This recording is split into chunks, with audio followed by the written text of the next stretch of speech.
Zekthar pressed his three-fingered hand against the viewing port and watched the human vessel dock with the station. The ship looked wrong to his eyes, too sharp, too aggressive. Every line and angle seemed designed to cut through space like a blade. His people built ships that curved and flowed, beautiful things, safe things. This human ship looked like it wanted to fight. "They're here," his assistant chirped nervously behind him. Zekthar turned away from the window. He had served the Galactic Council for 40 years as a military observer.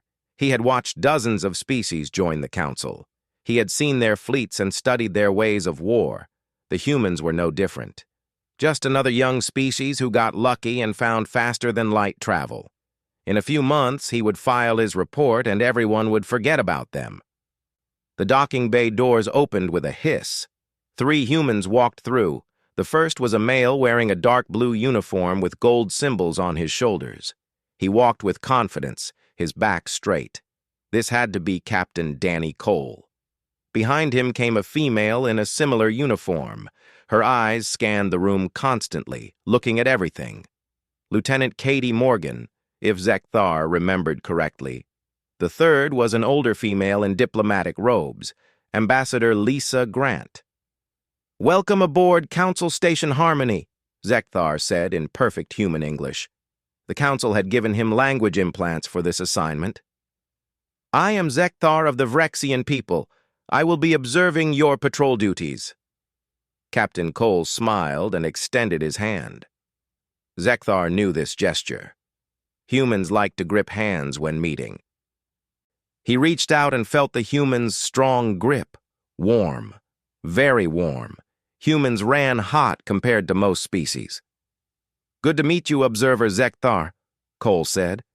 "We're happy to have you aboard the Defiance. We'll show you how Earth's fleet operates." "I look forward to learning," Zekthar lied politely. The tour of the USS Defiance took 3 hours. Zekthar took notes on everything. The ship was smaller than most Council vessels, but packed with weapons. Humans seemed to love weapons. Missile tubes, railguns, laser batteries, energy shields. Every space that could hold a weapon did hold a weapon. But the weapons weren't what bothered Zekthar. It was the crew. They moved differently than other species. They ran through the corridors. They exercised in a special room, lifting heavy objects for no reason. They practiced fighting each other in combat training, hand to hand, without weapons, like animals. "Why do your people train to fight without weapons?" Zekthar asked Katie during dinner. The mess hall smelled strange. Humans ate meat, actual meat from animals. Most Council species had stopped that practice thousands of years ago. Katie looked up from her food. "Because sometimes you don't have a weapon. Sometimes you only have yourself. We train for every situation. But surely in space combat you would never—" "You'd be surprised," she interrupted. "Last year, pirates boarded one of our cargo ships. The crew fought them off with tools and bare hands until help arrived, saved 30 lives. Zekthar made a note. Humans seemed to plan for chaos. Most species plan to avoid it. The first week passed slowly. The Defiance patrolled an empty section of space. Nothing happened. Zekthar started to relax. These humans were aggressive in training, yes, but they followed orders. They stayed on their route. They filed proper reports. Maybe they weren't so different after all. On the 8th day, everything changed. Zekthar was in the observation deck when the alarm started screaming. Red lights flashed everywhere. He ran to the bridge, his heart pounding. The bridge crew moved like a machine. Everyone knew their job. Captain Cole sat in his chair, calm as glass. "Report," Cole said. "Distress signal from Mining Colony 7, Katie said from her station. "They're under attack. Karnak pirates, 3 ships, civilian population of 200, no defenses." Zekthar felt cold. Karnak pirates were brutal. They took slaves, killed anyone who resisted. The colony was doomed. "We must contact Council forces," he said. "Request support. This is proper protocol." Captain Cole turned to look at him. His eyes were hard. "How long until Council forces arrive?" 4 hours, Zekthar admitted. "Maybe 5. Those people don't have 5 hours. Cole turned back to his crew. "Katie, plot intercept course. Best speed. Battle stations." "Wait." Zekthar stepped forward. "You cannot engage 3 ships alone. This violates Council military doctrine. We observe, we report, we wait for proper force deployment." "With respect, Observer," Ambassador Lisa Grant spoke from the corner of the bridge. Zekthar hadn't even seen her enter. "We're not Council military. We're human military. And we don't leave people behind to die because a doctrine says it's safer." "You'll be destroyed," Zekthar said. His voice shook. Captain Cole stood from his chair. "Maybe. Or maybe we'll save 200 lives. Katie, are we plotted?" "Plotted and ready, sir." "Then let's go get our people." Cole looked at Zekthar one more time. "You might want to strap in, Observer. This could get rough." The USS Defiance jumped to faster-than-light speed. Zekthar grabbed a safety rail as the ship shook. His mind raced. This was insane. Humans didn't understand proper military procedure. 3 enemy ships, 1 friendly ship. The math was simple. They would die, and he would die with them. But as he watched the crew prepare for battle, he saw something he didn't expect. They weren't afraid. They were focused. Ready. Some of them were actually smiling. Katie called out, "2 minutes to colony. Enemy ships confirmed. They're still attacking the surface." "Arm all weapons," Cole ordered. "Prepare boarding pods. Marines to launch bay." "Boarding pods?" Zekthar couldn't believe it. "You're going to board their ships?" Cole smiled. It wasn't a friendly smile. "They wanted a fight. We'll give them one they'll never forget." The Defiance dropped out of hyperspace, and Zekthar saw the colony below. Fires burned on the surface. 3 pirate ships circled like predators, and 1 human ship flew straight toward them, weapons hot, ready for war. Zekthar understood in that moment why his people were afraid of the dark, because sometimes the dark fought back. The first missile hit before Zekthar could even process what was happening. The Defiance shook hard, throwing him against his safety harness. Alarms screamed. The pirate ships had seen them and opened fire immediately. "Shields at 80%, Katie called out. Her voice was steady. Too steady for someone being shot at. "Return fire," Captain Cole said. "Target their weapon systems. I want them disabled, not destroyed." Zekthar watched the tactical display in horror. The human ship dove between the 3 pirate vessels, spinning and rolling like a dancer. Weapons fired from every angle. The pirates had more ships, but they couldn't track the Defiance. It moved too fast, too unpredictably. "Why not destroy them?" Zekthar shouted over the noise. Cole didn't look away from his screen. "Because we're taking their ships and their people. We need answers about who sent them." 1 pirate ship exploded on the left side. Katie cursed. "Sorry, sir. They flew into their own crossfire. Not your fault. 2 left. Bring us alongside the bigger one." The Defiance rolled hard and came up next to a massive pirate vessel. It was twice their size, covered in weapons and armor. Zekthar could see movement inside through the viewports. Hundreds of pirates. Maybe thousands. "Launch boarding pods," Cole ordered. 6 small pods shot out from the Defiance. They looked like missiles, but instead of explosives, they carried soldiers. They slammed into the pirate ship's hull and burned through the armor. Zekthar couldn't believe what he was seeing. The humans were boarding an enemy ship during active combat. "Observer Zekthar," Ambassador Lisa said. She had moved next to him. "Would you like to see how human Marines fight? We have cameras on their helmets." Yes, Zekthar said. He needed to see this. The Council needed to know. Lisa pressed some buttons and a screen lit up in front of him. He was looking through the eyes of a human soldier. The name tag said, Sergeant Jake Peterson. The view showed a dark corridor inside the pirate ship. Other Marines moved around him, weapons ready. They moved fast, checking corners, hand signals flashing. "Move, move, move!" Jake's voice came through the speakers. "Contact front!" A group of Karnak pirates appeared ahead. They were big creatures, 8 feet tall with 4 arms and natural armor.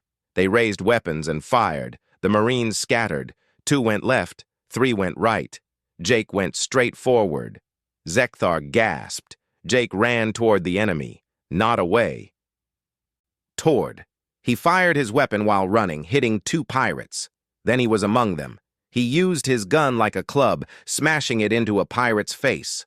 Another pirate grabbed him from behind. Jake dropped his gun, grabbed the pirate's arm, and somehow flipped the massive creature over his shoulder. "Clear!" someone shouted. The Marines regrouped and kept moving. They didn't stop, didn't slow down. They moved through the ship like water, flowing around obstacles, overwhelming everything in their path.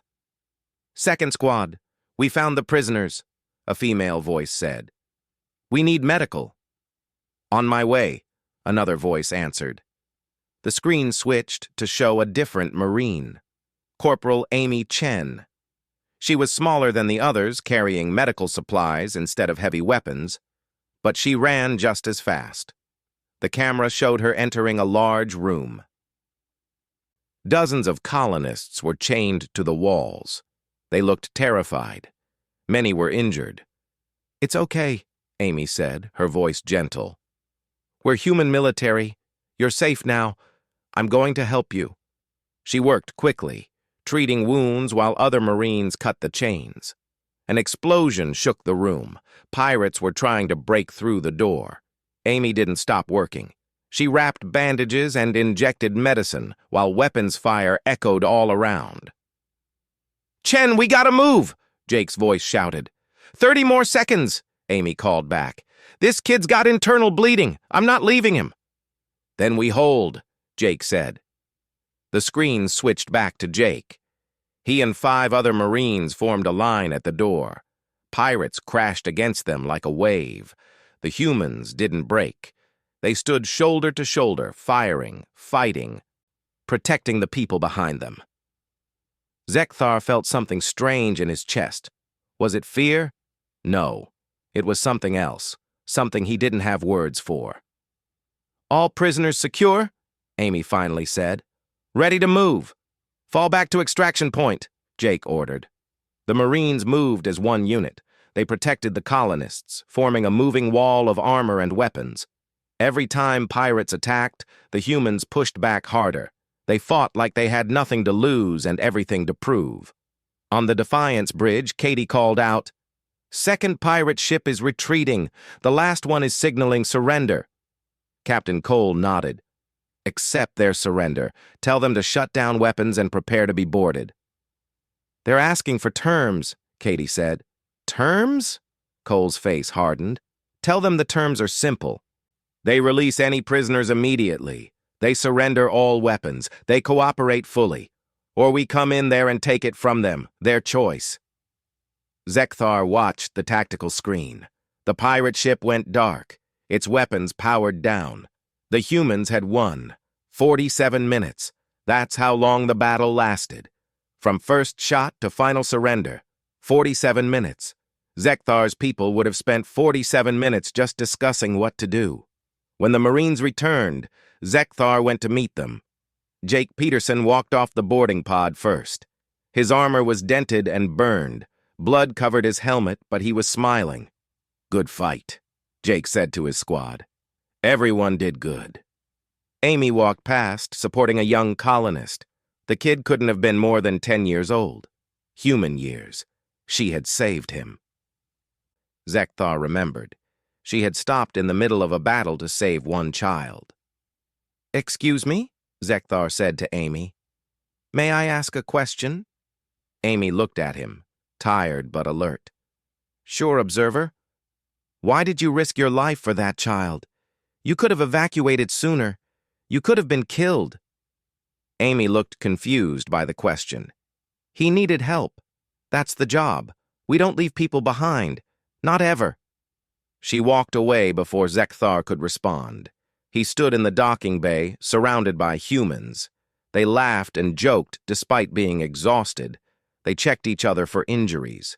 They celebrated saving lives, not taking them. Captain Cole appeared next to him. "What do you think, Observer? Will we make good council members?" Zekthar looked at the captain, this human who had charged 3 ships alone, who had boarded an enemy vessel during combat, who had saved 200 lives in less than an hour. "I don't know," Zekthar said honestly. "But I know the galaxy has never seen anything like you before." Cole smiled. "Good. We'd hate to be boring." That night, Zekthar wrote his report. He tried to explain what he had witnessed. He used words like aggressive and reckless and dangerous. He recommended the council watch the humans carefully. Very carefully. But when he read his report back, it felt wrong. The words didn't capture the truth. The humans weren't just aggressive. They were protective. They weren't reckless.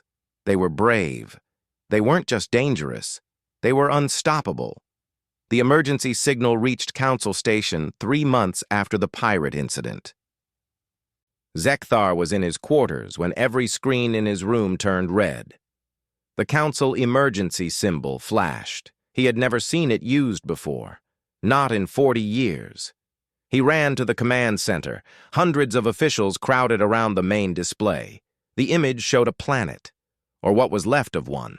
The surface burned. Cities that had stood for thousands of years were gone. And in orbit, ships moved. Thousands of them. They looked like insects. Dark and twisted and wrong. "The Zerath," someone whispered next to Zekthar. His blood went cold. The Zerath swarm. They were supposed to be extinct. 300 years ago, they had nearly destroyed the Council. It took 5 species working together to push them back into dark space.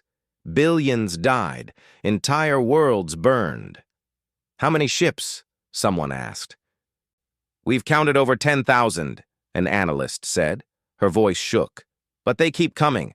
There might be more." The Council emergency meeting started within the hour. Zekthar attended as a military observer. Representatives from every Council species filled the chamber. Fear hung in the air like smoke. "We must evacuate the outer worlds," one representative said.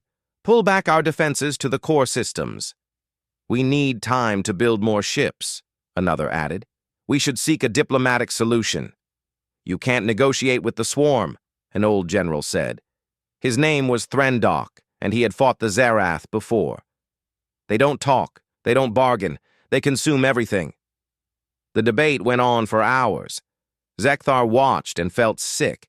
They were planning to run, to hide, to hope the swarm would stop before reaching the core worlds. But Zekthar had learned something in the past 3 months. Running didn't always work. Sometimes you had to fight. A door opened at the back of the chamber. Admiral Brandon Hayes walked in. The human wore a crisp uniform covered in medals. Behind him came Commander Nicole Rivers and Captain Ryan Cross.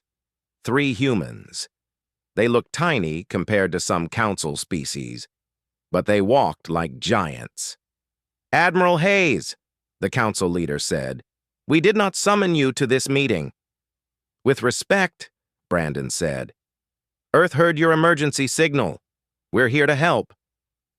"This is not a human problem," someone said. "Your species is too new to understand the threat." Brandon smiled, but it wasn't friendly. "We understand perfectly. You're being invaded. You need help." "We brought our entire fleet, every ship, every soldier, every weapon. We're ready to fight." The chamber went silent.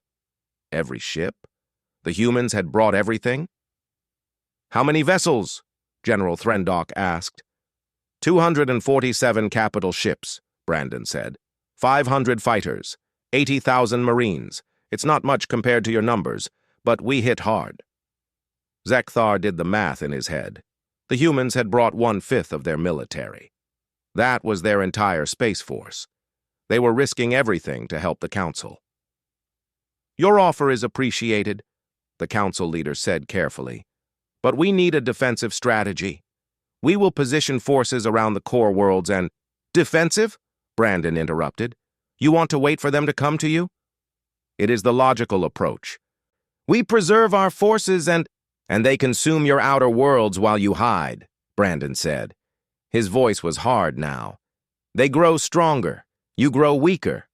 Then they come for the core worlds anyway. But now they have more ships, and you have less space. The chamber erupted in argument. Some agreed with the human. Most didn't. Zekthar noticed Nicole Rivers moving to a tactical display. She studied the swarm's position, her fingers dancing across the controls. I've seen their formation, Nicole said loudly. Everyone stopped talking. They're concentrated in 3 main groups. If we hit the center group hard enough, we can split their force, divide and conquer. That would require sending our fleet into the heart of their formation, Threndok said. We would be surrounded. Yes, Nicole agreed. But we'd also cause chaos. They'd have to respond to us instead of advancing on your worlds. It's suicide, someone said. Brandon looked around the chamber. Maybe. But sitting here debating while people die? That's definitely suicide. It's just slower. The council voted. Most species wanted to defend, to wait, to hope. But they agreed to let the humans try their plan.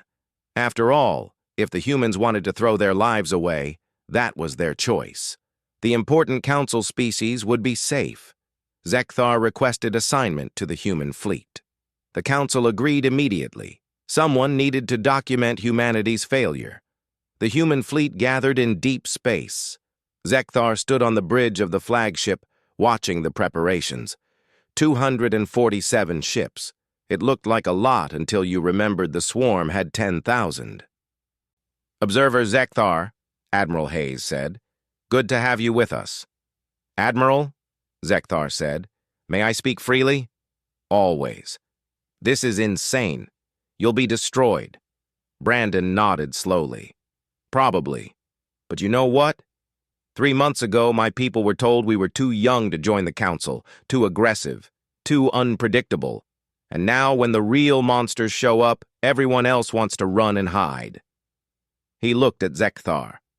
We didn't come to the stars to be safe, Observer. We came to the stars to live, and sometimes living means fighting. The fleet moved out. They jumped to hyperspace, heading straight for the swarm's center position. When they dropped out, Zekthar saw hell. Zerath ships filled the space in every direction. They looked like insects up close, all angles and spikes and darkness. The moment the human fleet appeared, they turned.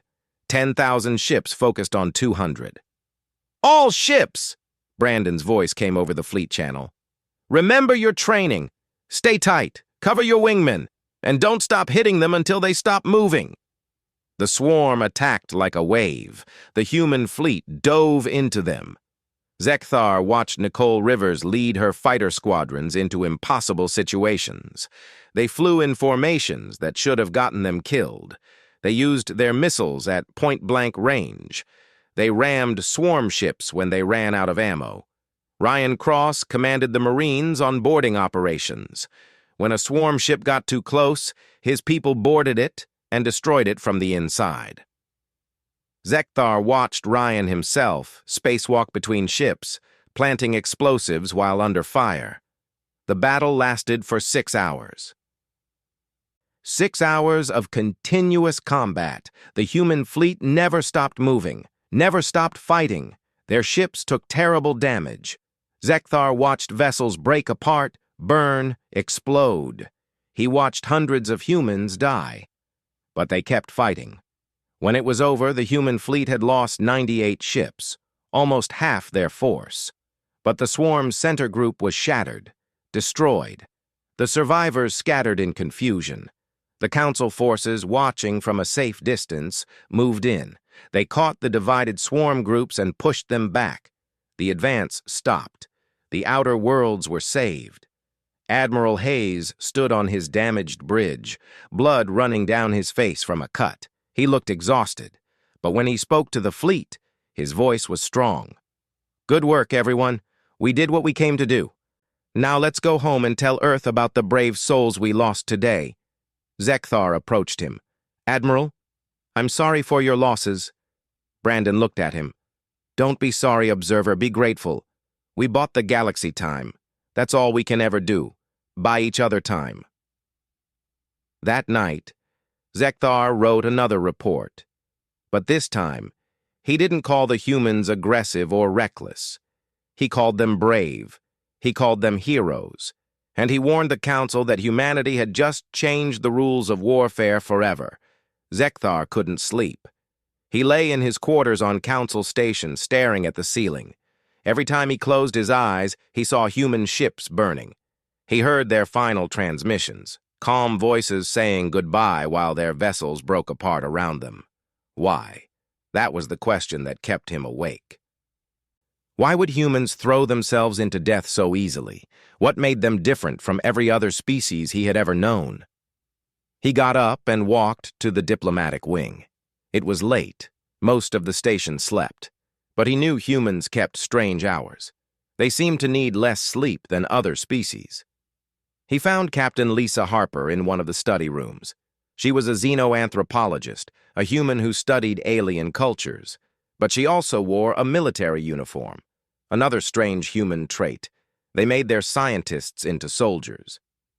Observer Zekthar, Lisa said, looking up from her work. Can't sleep? May I ask you something? Zekthar said. Of course. Sit down. Zekthar sat across from her. The room was small and quiet. Safe. Why do your people fight like that? Why do you charge into death without fear? Lisa was quiet for a moment. Then she touched her data pad. A hologram appeared above the table. It showed a planet, blue and green and beautiful. Do you know what we call Earth in our scientific community? Lisa asked. Your homeworld. Yes, but also a death world. Zekthar leaned forward. I don't understand. Lisa expanded the hologram. It showed Earth's surface, mountains, oceans, forests. Every environment on Earth is trying to kill you. The oceans have predators that can eat you whole. The forests have diseases that can kill you in hours. The mountains are so high you can't breathe at the top. The deserts are so hot you'll die of thirst in a day. And that's just geography. Another image appeared. This one showed creatures, big ones with teeth and claws. Earth is full of predators, things that hunt and kill. For millions of years, humans were prey. We were food. We had to become smarter, faster, better, just to survive another day. But you evolved past that, Zekthar said. You developed civilization. Did we? Lisa smiled sadly. Look at our history. The hologram changed. It showed humans fighting each other, wars, thousands of them, cities burning, weapons evolving from stones to guns to nuclear bombs. We've been at war for our entire existence, Lisa said. Not with aliens, with each other. Humans fighting humans. We've survived ice ages, plagues, famines, and our own stupidity. We've almost destroyed ourselves a dozen times. But we always survive. We always adapt. We always find a way forward. Zekthar felt cold. Your world made you into weapons. No, Lisa said firmly.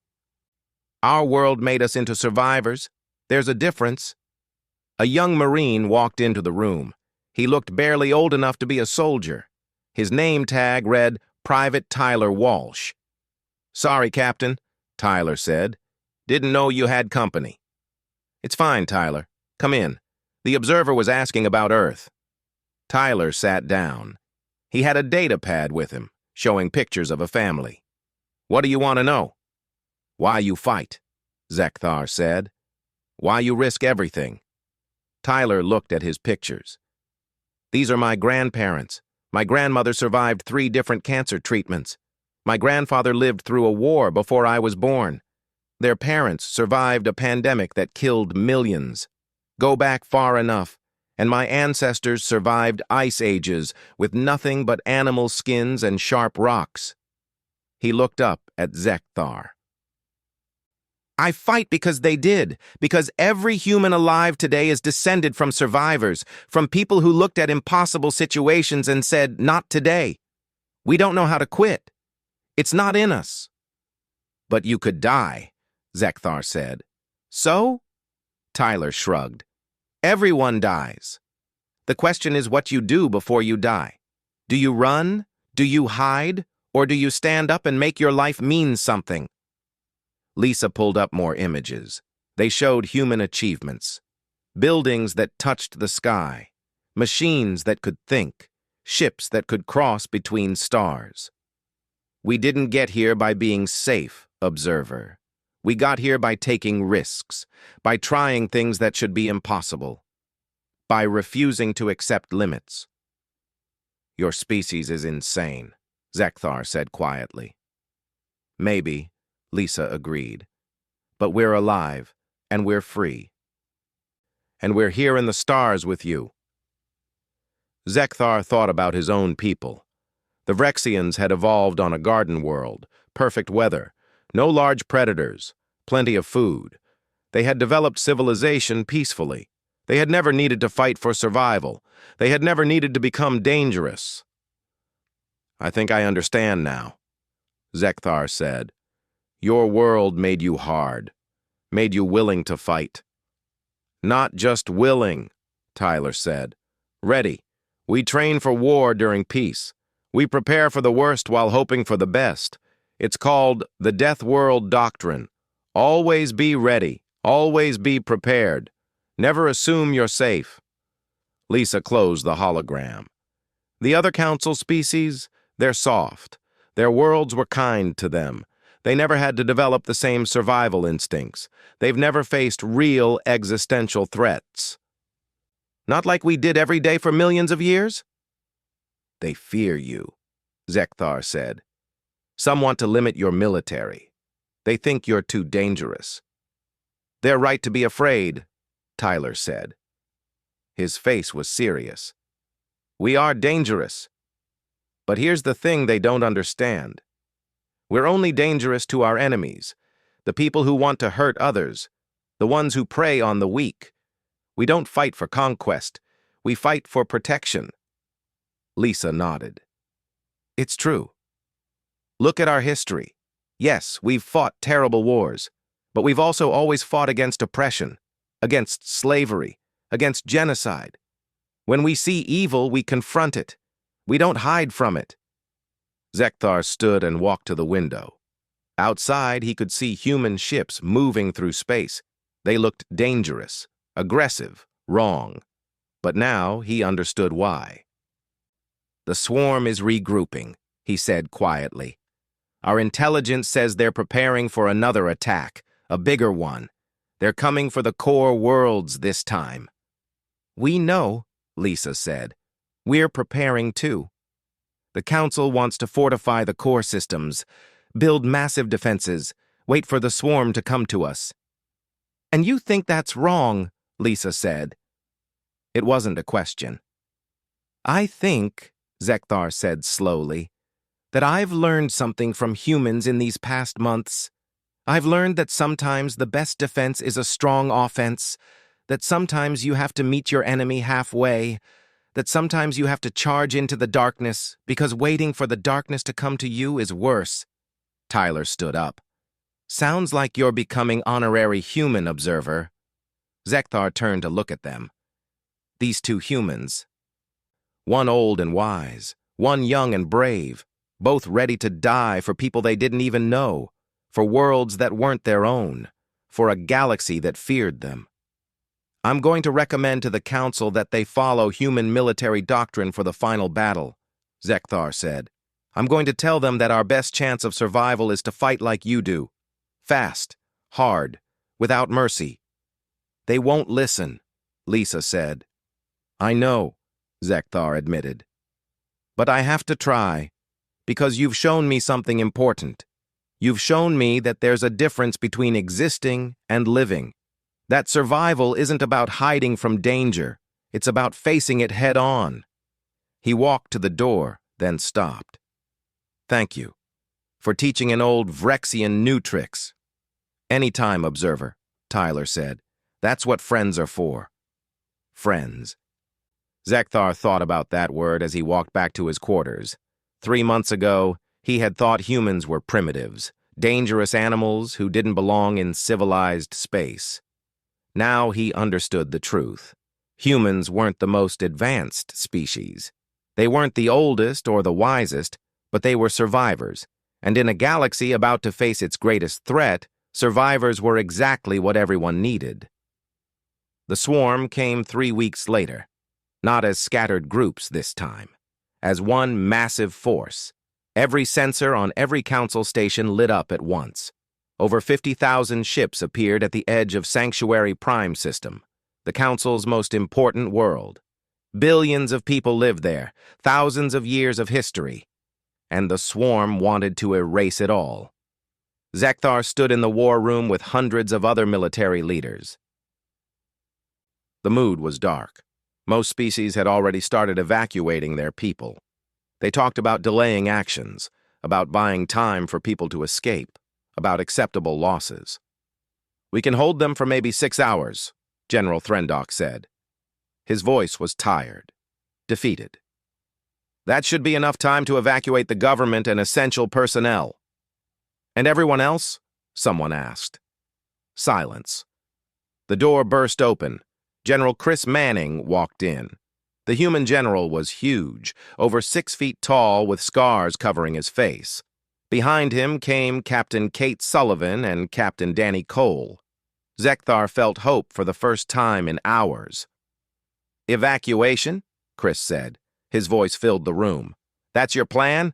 Run away?" "We don't have a choice," Threndock said. "They outnumber us 10-1. Mathematics doesn't lie."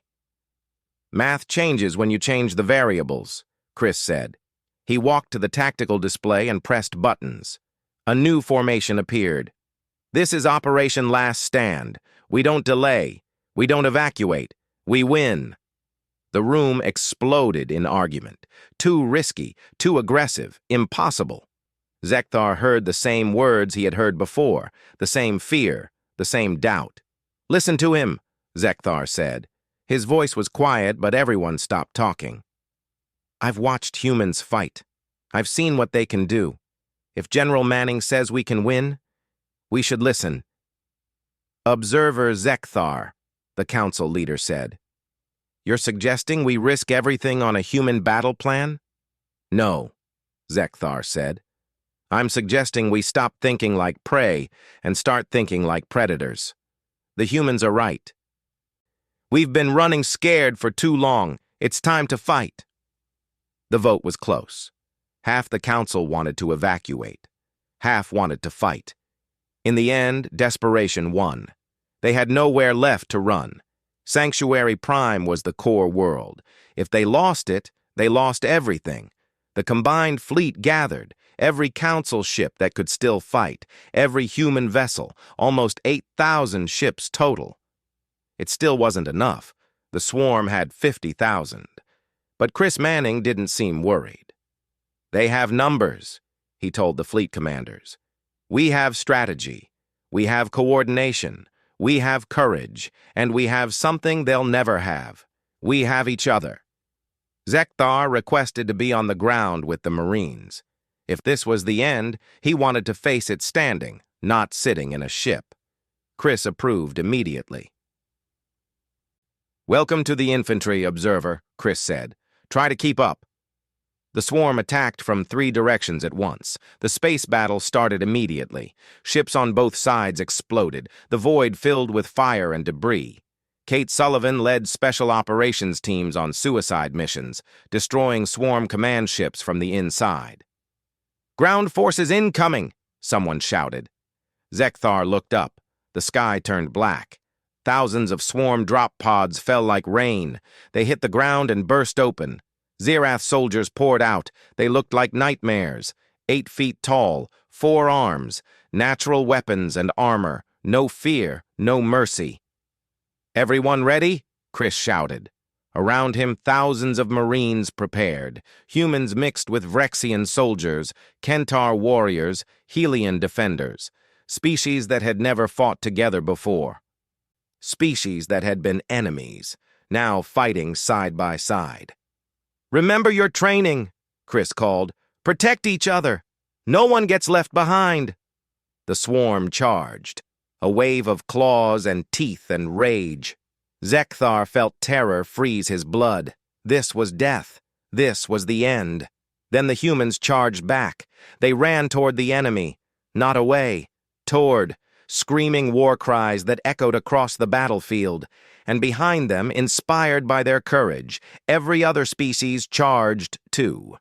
Zekthar found himself running. His legs moved without thinking. He fired his weapon. He fought. He survived. The battle was chaos. There was no front line, no safe space, just soldiers fighting for every inch of ground. Zekthar saw Tyler Walsh fighting 3 swarm soldiers at once. The young private moved like water, dodging and striking. When his gun ran empty, he used it as a club. When it broke, he used his hands. "Left side!" someone screamed. Zekthar turned. A swarm soldier charged at him. He froze. This was it. But Tyler appeared from nowhere. He tackled the creature, taking the hit meant for Zekthar. They crashed to the ground together. "Tyler!" Zekthar ran to help. Other Marines reached them first. They pulled the swarm soldier off and killed it. But Tyler wasn't moving. Amy Chen, the medic, appeared. She worked on Tyler quickly. "He's alive, barely. We need to get him out of here." "No," Tyler said, coughing. Blood came from his mouth. "I can still fight."